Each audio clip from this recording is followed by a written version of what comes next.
information that turned out to be so false and fake out. I think it's a disgrace. And I say that, and that's something that Nazi Germany would have done and did do. I think it's a disgrace.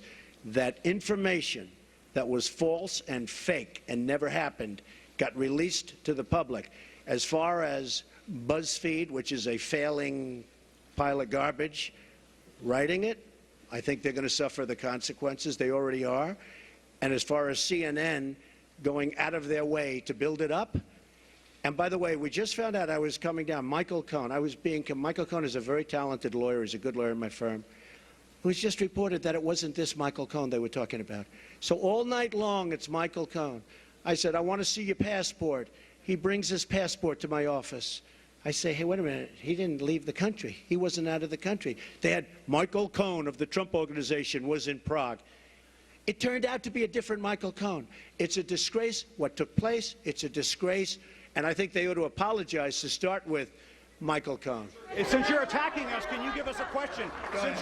No, Mr. President-elect. Go ahead. Mr. President-elect, since you are attacking our news organization, can you give us a chance? Your organization You are attacking our news organization. Can you give us a chance to ask a question, sir? Go ahead. Sir, can you state, Mr. President-elect, go ahead. Can you state categorically, she's asking a question. Don't Mr. be rude. President-elect, can you give us a question? Don't be rude. You're attacking us. Can you give us a question? Don't be rude. Can you give us a question? I'm not going to give you a question. Can you state categorically? You are fake news. Sir, go ahead. Can you state categorically that nobody... No, Mr. President-elect, that's not appropriate.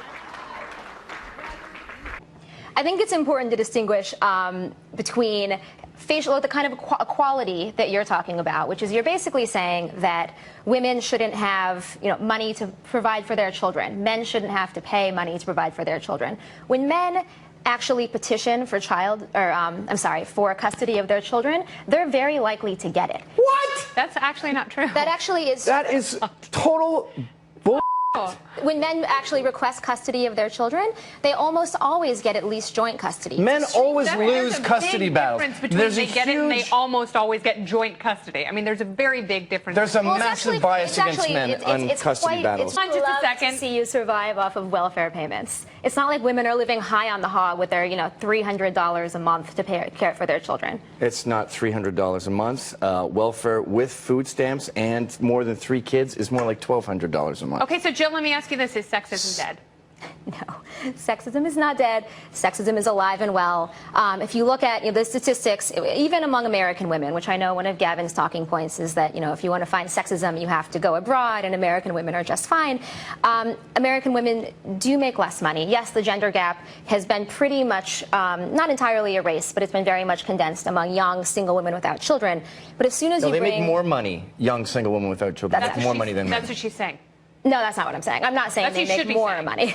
How do you argue with someone who just keeps making up figures? I'm not making up figures. Single women without kids make more money than men. Figures? Like, which figure do we trust? Because the president has been talking about 77 cents, that women make 77 cents on the dollar for every man. What are the figures? And what is debunked a lot of that. Can we actually it's not just maternity. It's also men are more willing to do things like ask for a raise. And men are more willing to work in more difficult jobs that pay them a greater salary. It's not as cut and dried as, and by the way, Gavin brought up a really good point. If employers thought they could get away with paying people 77 cents on the dollar, all major companies would only hire women. They do it with illegal aliens already. I didn't. So you have this flash of self-awareness at the end of the piece, which I just loved. You said this. You did. This was the bright part of the piece. I thought at a certain point, spending hundreds of words close reading a Christmas song starts to feel a little silly. Oh, of course. What's the point of yelling at people on the internet about this? Mm-hmm. Do you wish you'd stop there? No. No.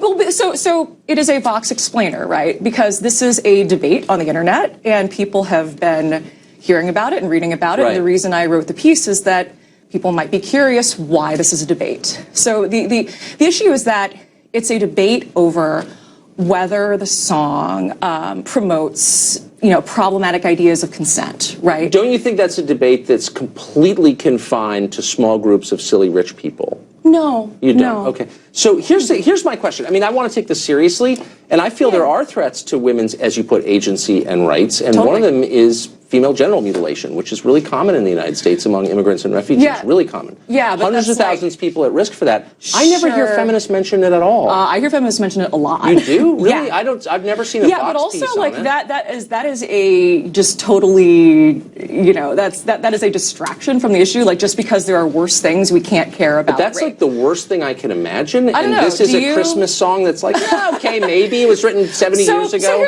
But your attention is the reason that these people have come and thrown rocks at the windows and shit. You know, it's not the poignant points that you have to say. It's the because I'm right about everything. They don't have enough. Of course, they can't argue with me about that because I'm right about everything. Protesters just think you're an asshole and don't want you here, so we come and break some windows. Oh, we is you. Oh, you.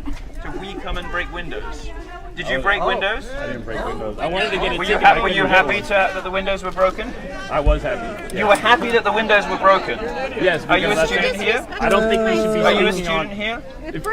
Are you a student at the university? I am a You're a student at the university, and you were happy that your fellow students' tuition fees were free speech. You want me to being spent on? Oh, good heavens! Friends of Kaepernick.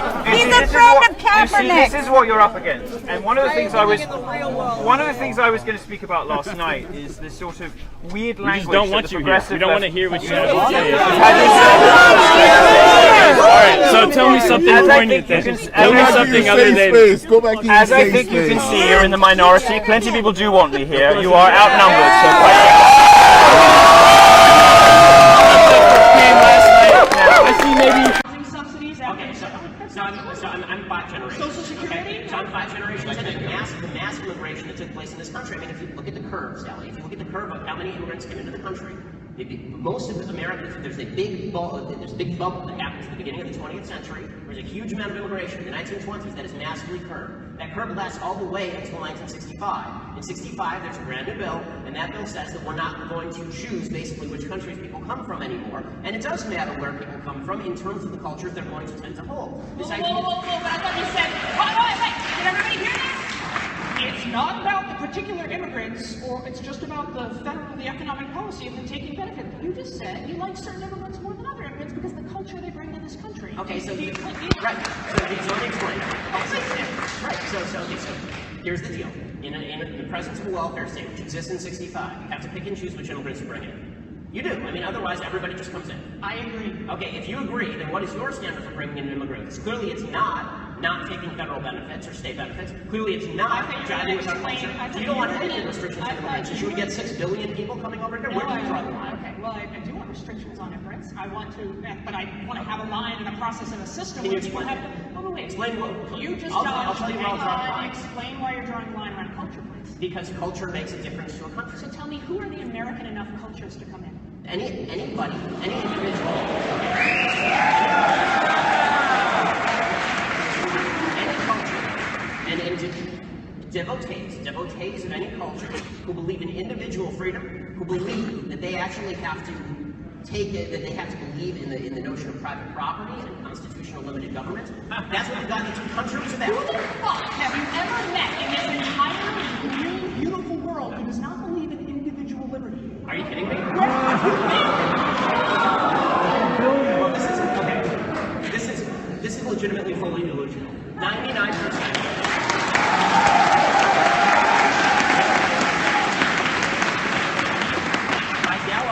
By Gallup polls, 99%. What? I can't say polls. Go ahead. By Gallup polls, 99% of the population of Afghanistan believes in the implementation of Sharia law. That's not an individual freedom.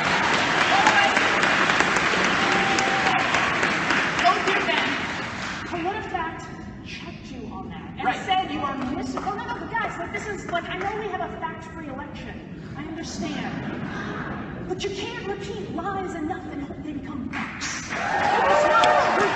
You're misrepresenting Sharia law, and you are using Sharia law to suggest that everyone who believes in Sharia law believes in extremism. Gallup, the same organization, the same... Guys, don't get out in the world. Sally, Gallup said 7% of actual... Whatever. I recommend that if you believe that, you try to go to a Sharia law-believing Muslim and ask them to cater your lesbian wedding. I have.